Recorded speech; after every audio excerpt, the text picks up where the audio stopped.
వైఎస్ఆర్సీపీ రాష్ట్ర అధ్యక్షుడు వైఎస్ జగన్మోహన్ రెడ్డి ఆదేశాల మేరకు విద్యార్థి యువజన విభాగం నేతలు రేపు నిరసన కార్యక్రమానికి సిద్ధమవుతున్నారు. అనంతరం జిల్లా కలెక్టర్కు ర్యాలీగా వెళ్లి వినతిపత్రం సమర్పించనున్నారు. ఈ నిరసన కార్యక్రమానికి సంబంధించి మరిన్ని విషయాలు మనతో మాట్లాడడానికి వైఎస్ఆర్సీపీకి సంబంధించిన విద్యార్థి యువజన విభాగం నేతలు ఉన్నారు. రేపు ఈ నిరసన కార్యక్రమం తాలూకా ప్రధాన ఉద్దేశం ఏంటి, ఏ అంశాలను మీరు వినతిపత్ర రూపంలో కలెక్టర్కు సమర్పించనున్నారు? రేపు ముఖ్యంగా ఈ యొక్క యువజన విభాగం మరియు విద్యార్థి విభాగం ఆధ్వర్యంలో జరుగుతున్న నిరసనలు రాష్ట్ర వ్యాప్తంగా ప్రజల్ని, యువకులు, ముఖ్యంగా ఆంధ్రప్రదేశ్లో ఉన్న యువకులను ఏ విధంగా చంద్రబాబు నాయుడు ఈ కూటమి ప్రభుత్వం ఈ ఎలక్షన్లో ఎన్నికలు ఇచ్చిన హామీలు ఇచ్చి వారిని గద్దెనెక్కి ఏ విధంగా మోసం చేస్తున్నారు విషయాల్ని వారందరికీ కూడా వివరించేందుకు మరింత వారికి ఖచ్చితంగా వాళ్ళకి న్యాయం చేయాలి అనే ఉద్దేశంతో ఈ యొక్క నిరసన ర్యాలీ నిర్వహించడం జరుగుతుంది. ఎప్పుడు ఇవన్నీ అమలు చేస్తారు? ఆల్మోస్ట్ సంవత్సర కాలం గడిచిపోతుంది. ఇంతవరకు కూడా వారి హామీలు అనేది ఏవి కూడా వాళ్ళు అమలు చేస్తున్న పరిస్థితి ఎక్కడ దాపురించట్లేదు. ముఖ్యంగా నిరుద్యోగులకి ఏదైతే వాళ్ళు నిరుద్యోగ భృతి ఇస్తా అని చెప్పన్నారు, ఒక్కొక్కరికి 3,000 రూపాయలు ఇస్తా అన్నారు, ఇంటికి ఒక ఉద్యోగం అన్నారు, అవి కూడా ఇవాళ అమలు చేయకపోవడం కాబట్టి బడ్జెట్లో కూడా కనీసం వారు కేటాయింపులు అనేది కేటాయించడం జరగలేదు. ఒక్కొక్కరికి వాళ్ళు నిరుద్యోగులను 3,000 రూపాయలు చొప్పున అయితే సంవత్సరానికి 57,600 కోట్లు సుమారు వాళ్ళు కేటాయించాలి. అలాంటిది బడ్జెట్లో వాళ్ళు కేటాయించింది కేవలం 2 ఆర్థిక సంవత్సరాలు 2 మనకి వచ్చినా సరే ఇప్పటి వరకు కూడా సుమారు 1,16,000 కోట్లు కేటాయించకుండా నిరుద్యోగులందరూ మోసం చేశారు. ఈ విషయం మీద మీ అందరూ కూడా నిరసన ర్యాలీ నిర్వహించి కలెక్టర్ గారికి రేపు పత్రం ఇవ్వడం జరుగుతుంది. అంటే ఎన్నికలకు ముందు ఒక మాట, ఎన్నికలైన తర్వాత మరో మాట మాట్లాడుతున్నారు. ముఖ్యంగా స్టూడెంట్స్ని కానీ యువతని కానీ ఎలాగ మోసం చేశారని మీరు అనుకుంటున్నారు? ఈరోజు విద్యార్థులందరికీ కూడా ఏ ఒక్క పథకం కూడా రావట్లేదండి. ఫీజు రియంబర్స్మెంట్ ఇస్తా అన్నారు, ఒక ఫేజ్ ఇస్తాము, రెండో ఫేజ్ ఇస్తాము, 3 నెలలకు ఒక ఫేజ్ ఇస్తాం, 6 నెలలకు ఒక ఫేజ్ ఇస్తామన్నారు. ఈరోజు అన్న రోజు ఒక ఫేజ్ కాదు, ఏ ఫేజ్ నుంచి కూడా వాళ్ళ కనబడిన పక్షంలో ఉన్నారు. ఈరోజు విద్యార్థులందరికీ కూడా రేపటి నుంచి స్కూళ్ళు, ఈ రోజు నుంచి స్కూళ్ళు మొదలైన పథకాల్లో ఏ ఒక్కరికి కూడా 75% ఉంటే కానీ మీకు అటెండెన్స్ ఉంటే కానీ మీకు పథకం రాదు, లేకపోతే మీరు గవర్నమెంట్ స్కూల్లో చదివితే మాత్రమే మీకు గవర్నమెంట్ స్కీమ్స్ వస్తాయి అంటున్నారు. ప్రైవేట్ స్కూల్లో చదివిన వాళ్ళు ఎలిజిబుల్ లేరు అంటున్నారు. ప్రైవేట్ స్కూల్లో చదువుకున్న వాళ్ళు డబ్బులు కట్టుకోలేని పరిస్థితుల్లో ప్రైవేట్ స్కూల్లో ఎందుకు చదువుకుంటారని ఇన్ని అబద్ధాలు చెబుతూ సగం మందిని స్కీముల్లోంచి తీసేస్తున్న పరిస్థితుల్లో ఈరోజు ఫీజు రియంబర్స్మెంట్లు ఇవ్వట్లేదు. విద్యార్థులందరికీ కూడా అన్యాయం జరుగుతుంది. పేద విద్యార్థులు, ప్రతి ఒక్క పేద విద్యార్థులు అప్పుల పాలు అవుతున్నారు ఈ ప్రభుత్వం వల్ల. ఈరోజు ఈ పవన్ కళ్యాణ్ గారు రాజకీయం, ఇంకా చంద్రబాబు నాయుడు గారు చేసే కుల్లి రాజకీయం వల్ల విద్యార్థులు ఎంతో మోసపోయారు. రేపు మేమందరూ కూడా కలెక్టర్ దగ్గరికి వెళ్ళి మేము మా విన్నతి పత్రం ఇచ్చుకొని మా బాధలు చెప్పుకొని ఎట్టి పరిస్థితుల్లో ఈసారి చేయకపోతే ఏ స్థాయిలో అయినా కూడా ఎంత పెద్ద నాయకుడిని అయినా కూడా ఢీకొట్టే పరిస్థితిలో విద్యార్థులు, యువత కలిసి ఈసారి విశాఖపట్నం జిల్లా నుంచి చాలా గట్టిగా చేయాలని కోరుకుంటున్నాం. బాబు వస్తే జాబ్ వస్తుంది అన్నారు, నెలకి లేదంటే 3,000 రూపాయలు నిరుద్యోగ భృతి అన్నారు. అటువంటి పరిస్థితి ఎక్కడైనా కనిపిస్తుందా?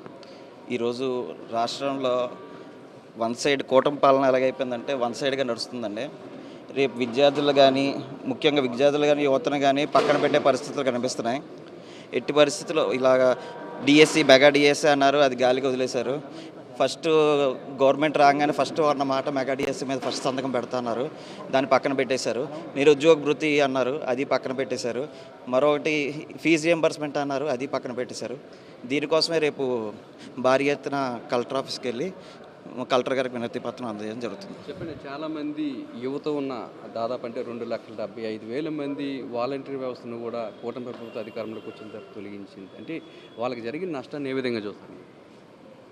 ఇప్పుడు ఉన్న ఏదైతే కూటమి ప్రభుత్వం సంవత్సరం కాలిచ్చింది పరిపాలన చేసి నేటికి కూడా మనం చూసుకున్నట్టయితే వీళ్ళు ప్రభుత్వం గద్దెనెక్కడానికి 1000 అబద్ధాలు చెప్పి నిరుద్యోగులకంతా ఉద్యోగాలు ఇప్పిస్తామని చెప్పేసి మభ్యపెట్టి మాయ చేసి చేయడం జరిగింది.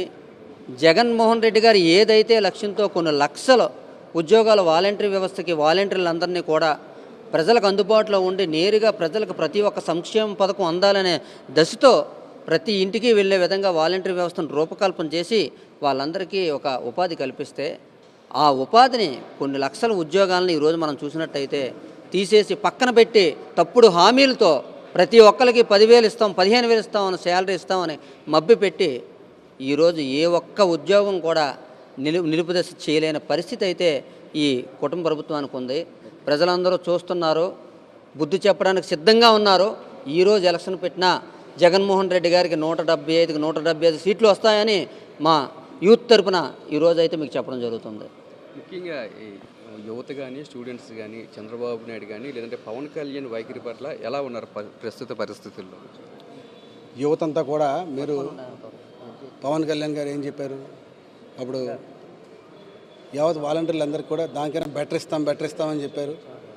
చెప్పిన తర్వాత ఈరోజు వాళ్ళందరూ కూడా ఈ కూటమి ప్రభుత్వం ఏ విధంగా తన్నిందో చూశారు మీరు. వాళ్ళందరూ కూడా రోడ్డు మీద పడిపడ్డారు. ఈరోజు మన రేషన్ వాహనాలు చూస్తూ ఉన్నారు. ఈరోజు వాళ్ళు కూడా రోడ్డు మీద పడేటట్టు 29,800 వెహికల్స్ ఉండిపోయినాయి అంటే 20,000 మంది వాళ్ళు రోడ్డు మీద పడ్డారు. ఈరోజు మనం అందరం కూడా యువత కానివ్వండి, ప్రతి నిరుద్యోగులు కానివ్వండి అసహనంతో ఉన్నారు. ఈరోజు కూడా మనకి మారితే బాగుంటుంది, ఈ రాక్షస పాలనలు పోవాలి, ఏ విధంగా మనం గట్టెక్కుతాం, ఏ రోజు గడవడానికి కూడా ఇబ్బందుల్లో లోనవుతూ ఉన్నారు.